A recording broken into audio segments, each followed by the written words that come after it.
Ako si Bogs. Masipag lang ako pero wala akong pangarap. At samahan niyo ulit akong gumala at kumita. Itong first booking ko paid Lalamove at wala na naman akong balance. Ayan si sir nakangiti. At ang tagal niya nag-aantay na may mag-accept ng booking niya. Bali Pasig to QC to balikan. At dineliver ko nga agad dito sa QC. Pag kasi paid wallet lang kinukuha ko, dinideliver ko na agad yan. Tapos sinasabi ko sa customer na i-complete ko na. Para pagbalik ko ng Pasig, dalawa na agad yung dala ko. At ayan na, binalik na agad ni sir. At humanap na nga ulit ako ng papalik ng Pasig. Pinuntahan ko agad si sir. At yung item nga pala niya, COD. At tumatanggap nga pala talaga ako ng COD noon pa. Para din may plus 50 pesos. Habang inaantay ko si sir, sa sukli ko sa kanya, may nakuha akong booking din. Papasig din. At pipikapin ko siya sa SM North.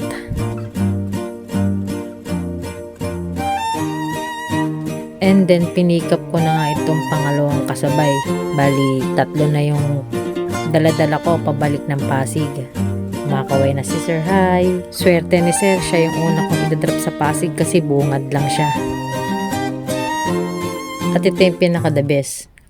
Ang mag-food trip sa Gately. Pagtapos ko magmerienda, dumiretso na ako dito sa first drop off ko. Mali pala ako kanina. Ang first drop off ko pala itong COD, siya pala yung bungad lang. Thank you sir. At ibabalik ko na tong item ni sir, yung balikan. At swerte ko, nasa baba na si sir, hindi na ako aakyat pa. At ito yung pangalawang drop ko, sinasabi ko kanina swerte, hindi pala. Kasi pinagbuhatan siya medyo malayo. At naganap ulit ako ng booking. Sa mga oras na to, tinatamad na ako kasi ang sakit ng likod ko. Sobrang init din pati, ubos na yung dala-dala kong bawang na tubig. Pero may nakuha pa rin ako. Makati to Pasig. Nag-add kasi siya ng 100 kaya inaccept ko na din, sayang. Sa mga oras na to, parang gusto ko nang i-cancel yung booking kasi nakakaramdam na ako ng pagod at sakit ng likod. Pero hindi pwede, sayang yung tip, charot. Napahinto ako dito sa may sisik sa may tulay. Napansin ko kasi madilim yung kalangitan, uulan. Sa wakas uulan din, lalamig na yung Pilipinas.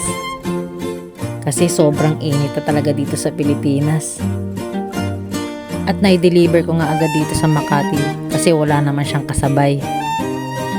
At ito hindi na ako namili ng booking pabalik ng Pasig. Pero ang nakuha ko, Pasig to Pateros. Malapit lang naman din. Hindi naman masyadong malayo sa Pasig. At nandito na ako sa last drop ko sa may Pateros. Ice cream pala yung item ni ma'am. Sobrang init. 1 galon na ata yung binili ni ma'am na ice cream.